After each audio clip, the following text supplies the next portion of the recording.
yang dibutuhkan dalam penelitian atau cara-cara yang dilakukan oleh peneliti untuk mengumpulkan data. Berkaitan dengan hal tersebut, maka metode yang digunakan untuk memperoleh data dalam penelitian ini yaitu metode tes. Yang pertama, metode dokumentasi. Metode dokumentasi adalah metode yang digunakan untuk memperoleh keterangan yang berwujud data, catatan, atau dokumen penting berkaitan dengan masalah yang diteliti. Contoh, nilai rapot, nama siswa, dan lain-lain. Yang kedua, metode tes. Metode tes adalah cara pengumpulan data yang menghadapkan sejumlah pertanyaan atau suruhan-suruhan kepada subjek peneliti. Metode tes digunakan untuk memperoleh data prestasi belajar matematika materi peluang dengan menggunakan pembelajaran game-based learning. Terus selanjutnya ada instrumen penelitian. Instrumen penelitian yang digunakan untuk mengukur variabel yang diteliti dalam penelitian ini adalah tes bentuk soal uraian sebanyak 10 soal. Terdiri dari materi titik sampel, ruang sampel, peluang teoritis, dan peluang empiris. Kisi-kisi dan soal ada di lampiran 3.1 dan 3.9.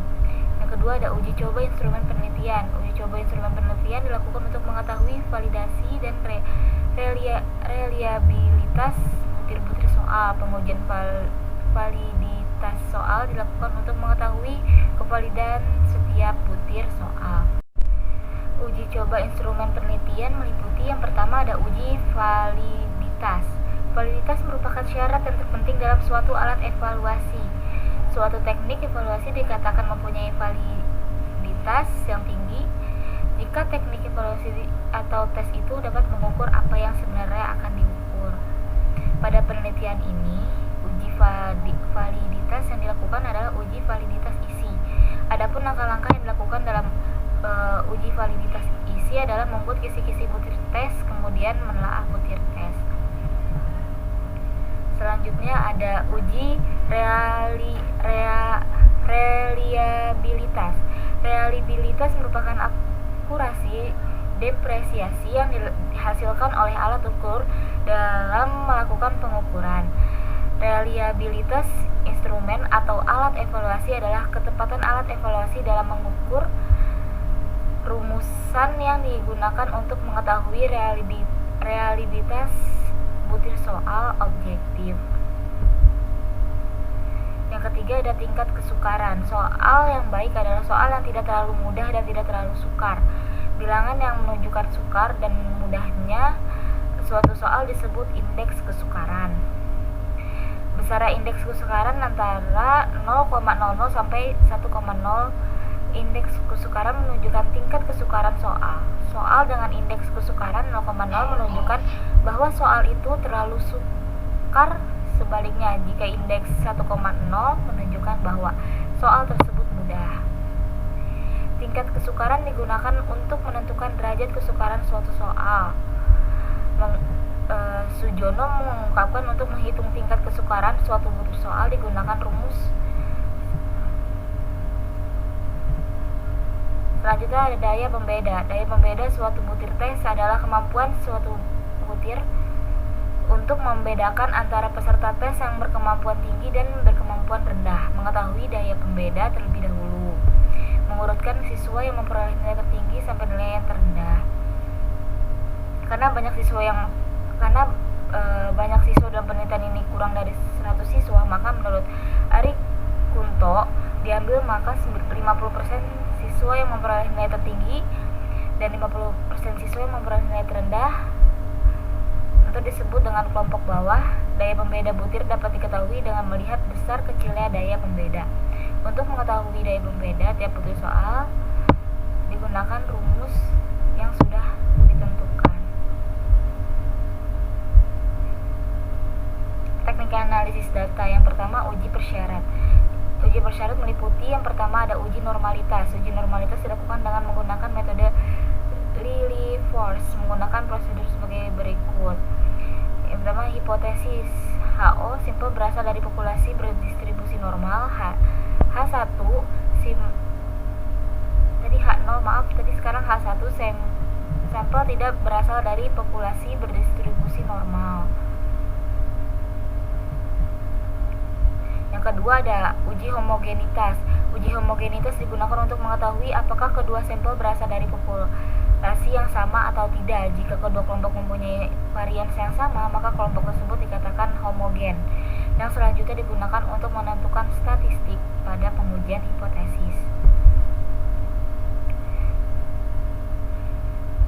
Yang selanjutnya ada uji keseimbangan. Keseimbangan sampel penelitian dengan menggunakan uji sebagai berikut. Yang pertama, hipotesis. Siswa kelompok eksperimen dan kontrol memiliki kemampuan awal yang sama. Kontrol tidak memiliki kemampuan awal. Siswa kelompok eksperimen dan kelompok kontrol tidak memiliki kemampuan awal yang sama. Selanjutnya ada uji hipotesis. Hipotesis dalam penelitian ini adalah pengaruh pendekatan pendidikan matematika realistik terhadap kemampuan berpikir kreatif siswa dalam menyelesaikan soal cerita matematik pada pokok bahasan aritmatika sosial. Pengujian hipotesis yang digunakan dalam penelitian ini adalah dengan menggunakan rumus uji T.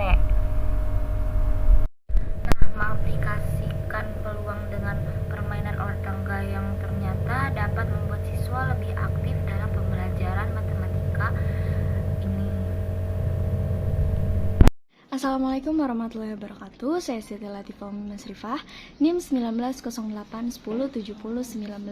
Di sini saya akan menjelaskan terkait poin kedua, yaitu proses pelaksanaan proyek, di mana dalam proposal lagu dan permainan anak kemarin, kelompok kami mengambil terkait materi tentang matematika, yaitu peluang, di mana proses pelaksanaan proyek kali ini yaitu dengan menggunakan ular tangga, di mana kami sebagai seorang guru itu membuat peta ular tangga dan membuat dadu, di mana siswa-siswa akan diperkenalkan dengan permainan ular tangga yang akan mengeluarkan peluang. Nah, dari mana peluang itu? Peluang itu dari dadu yang mereka ambil dan angkanya yang mereka keluar, maka itu yang disebut peluang. Nah, sedangkan yang poin ketiga yaitu hasil analisis temuan. Nah, dari hasil analisis temuan kali ini dari kelompok kami yaitu menemukan hasil bahwa dengan menggunakan permainan ular tangga membuat anak lebih aktif dan membuat anak lebih cenderung kepada tingkat kesukaran dalam pembelajaran peluang itu memudahkan anak. Nah, jadi anak yang tadinya bingung dalam peluang itu seperti apa, bagaimana cara mengoperasikan peluang. Nah, anak ini lebih paham dan lebih mudah dalam memahami pelajaran tersebut. Sekian, terima kasih. Wallahul muwaffiq ila aqwamit thoriq. Wassalamualaikum warahmatullahi wabarakatuh.